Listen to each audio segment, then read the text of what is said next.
Islamabad high court से हुकूमत के लिए बड़ा रिलीफ। अदालत ने कंपटीशन कमीशन ऑफ पाकिस्तान की चेयरपर्सन वदिया खलील को ओहदे से हटाने का हुक्म दे दिया।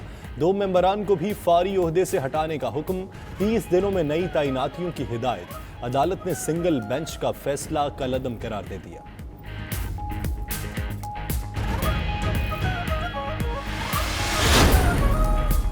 IPP's पावर स्कैंडल की तहकीकात के लिए इंक्वायरी कमीशन का मामला। सुप्रीम कोर्ट के साबिक जज जस्टिस रिटायर्ड एजाज अफजल को इंक्वायरी कमीशन का सरबराह बनाए जाने का इम्कान। जराये के मुताबिक वज़ीर आज़म इमरान खान भी IPP's की जल्द तहकीकात के ख्वाहिशमंद।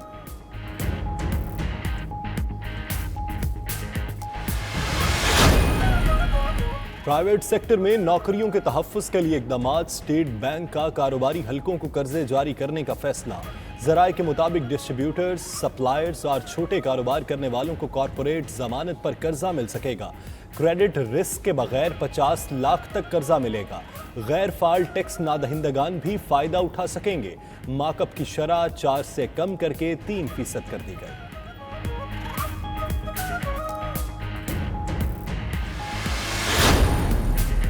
SECP के छोटे कारोबार करने वालों को नए कर्जे फराहम करने की हिदायत। अलामिया में कहा, कोरोना सूरत हाल में छोटे कर्जों की वापसी मौखर करने में सहूलत दी जाए। कर्जे मौखर करने के लिए ईमेल के जरिए दरख्वास्तों को कबूल किया जाए।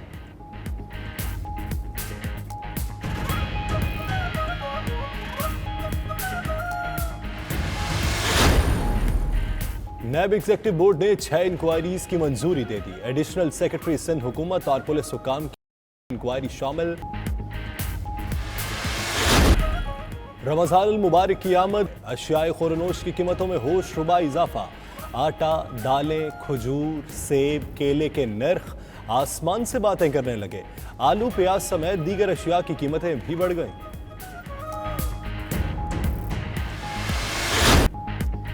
रमजान मुबारक का चांद देखने के लिए मरकजी रोयते हिलाल कमेटी का इजलास आज कराची में होगा। मुफ्ती मुनीबुर रहमान इजलास की सदारत करेंगे।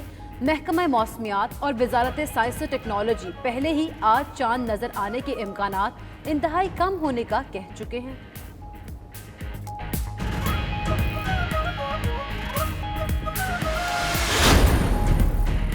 बाबरकत माह सयाम का आगाज होने जा रहा है। अवाम अपने घरों में रहते हुए नमाज तरावी में शरीक होकर फयूज़ व बरक़ात समेटेंगे। फिरदौस आशिक अवान का ट्वीट। कहा, वज़ीर आज़म की हिदायत पर PTV ने नमाज तरावी बराह रास्त दिखाने का एहतमाम किया है। हमेशा की तरह माह रमज़ान की रहमतों से हर घर रोशनो मुनव्वर होगा। हर घर एक मस्जिद है, आए घर में मस्जिद आबाद करें। रमजान मुबारक की बरक़ात खुद भी समेटें, घर वालों को भी समरात पहुँचाएँ। हिफाज़ती तदाबीर आप और आपके ख़ानदान के लिए इंतहाई ज़रूरी हैं। आए मिलकर अपने ख़ानदान और मुआशरे के लिए काम करें।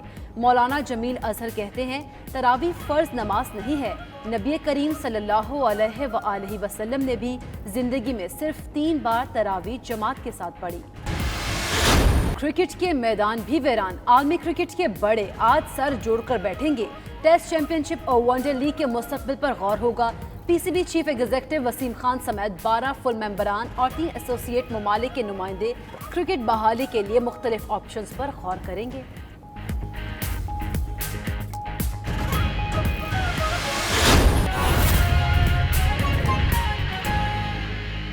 अगर इस मुश्किल तरीन हालात के अंदर भी अगर कोई ये समझे कि मैं पैसे कमाऊंगा, कतन उसे नहीं कमाने दिए जाएंगे, उसके साथ सख्ती से निपटा जाएगा।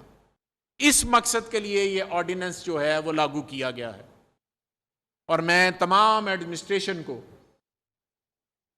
पंजाब की अप्रिशिएट भी करता हूं कि जिन्होंने बड़ी मेहनत के साथ इन तमाम डेटा को इकट्ठा किया और अब इसके बाद मार्केट के अंदर प्राइस को रेगुलेट करना, स्टेबिलिटी लेकर आना, सस्टेनेबिलिटी लेकर आना, वो इंडस्ट्री डिपार्टमेंट का काम है। वो इंशाल्लाह ताला हम करेंगे और किसी सूरत में भी अवाम का इत्तेसाल नहीं होने देंगे।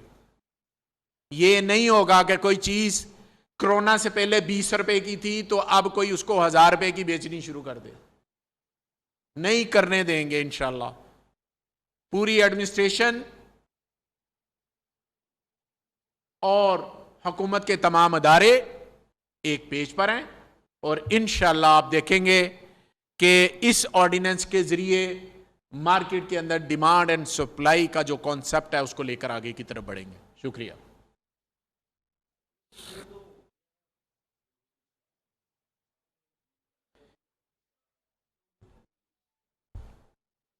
वो आ रहा है कि इस वक्त जो आपकी मुलाकातें हो रही हैं ट्रेडर्स के साथ, जो प्रेशर है गवर्नमेंट के ऊपर कि अब कारोबार खोला जाए, तो कहाँ तक डेवलपमेंट हो चुकी है? हुकूमत के पास क्या कंक्रीट प्रपोजल्स हैं? क्योंकि रमज़ान परसों पहला रोज़ा हो जाएगा, अगर उससे पहले आप चाहते हैं मार्केट्स खोलने के लिए, तो क्या कंक्रीट आपके पास प्रपोजल्स हैं? किस तरीके से मार्केटें खोलेंगी और मिनिमम मैक्सिमम रिस्क को जो है उसे किस तरह मिनिमाइज करें? खैर साहब, रिक्वेस्ट ये है कि प्राइम मिनिस्टर पाकिस्तान जो एक दिहाड़ी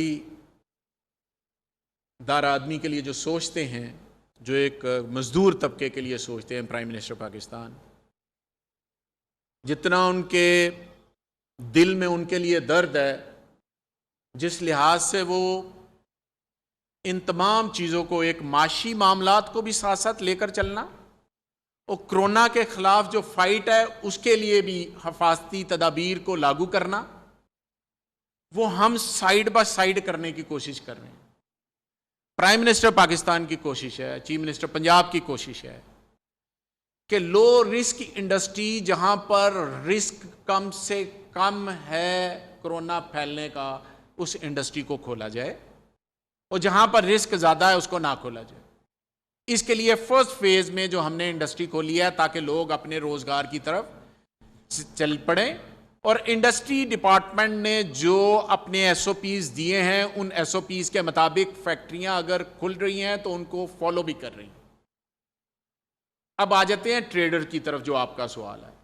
इससे पहले मैं आपको बताता चलूं कि हुकूमत पंजाब ने अपने 18 अरब रुपए का जो टैक्स है वो माफ किया है।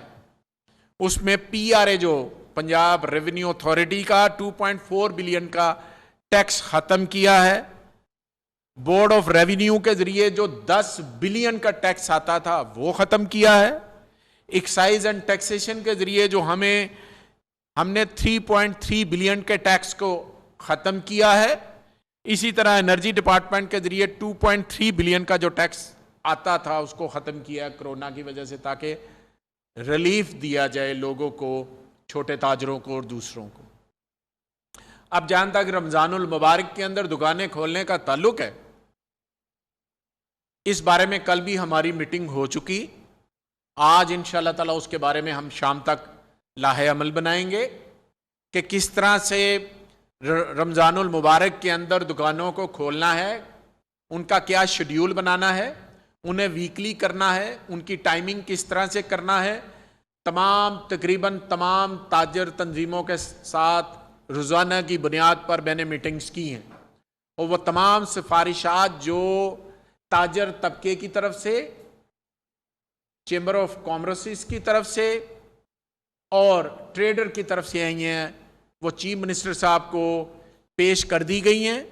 अब उसके मुताबिक जो हमारी सब कमेटी कैबिनेट की है उसके अंदर डिस्कस करके इंशाल्लाह आज रात तक या कल तक आपके सामने आ जाएंगी कि रमजानुल मुबारक के अंदर जो टाइमिंग है उसको किस तरह से, उसमें कपड़े की दुकानें भी हैं, उसमें दर्जी की दुकानें भी हैं, उसमें बाकी भी दूसरी भी छोटे ट्रेडर्स की भी दुकानें हैं, उसमें जो मेन होल सेलर हैं उनकी दुकानें भी हैं, उसमें शोरूम वाले भी हैं, उसमें तमाम तबका फ़िक्र जो मेरे से मिलकर गए हैं तमाम ट्रेडर्स, उनकी सिफारिशात मैंने आगे पहुँचा दी हैं। मुझे उम्मीद है कि आज रात को या कल इसके बारे में, स्पेशली रमज़ानुल मुबारक के बारे में जो शेड्यूल है, जो टाइमिंग है, उसके बारे में बात की जाएगी।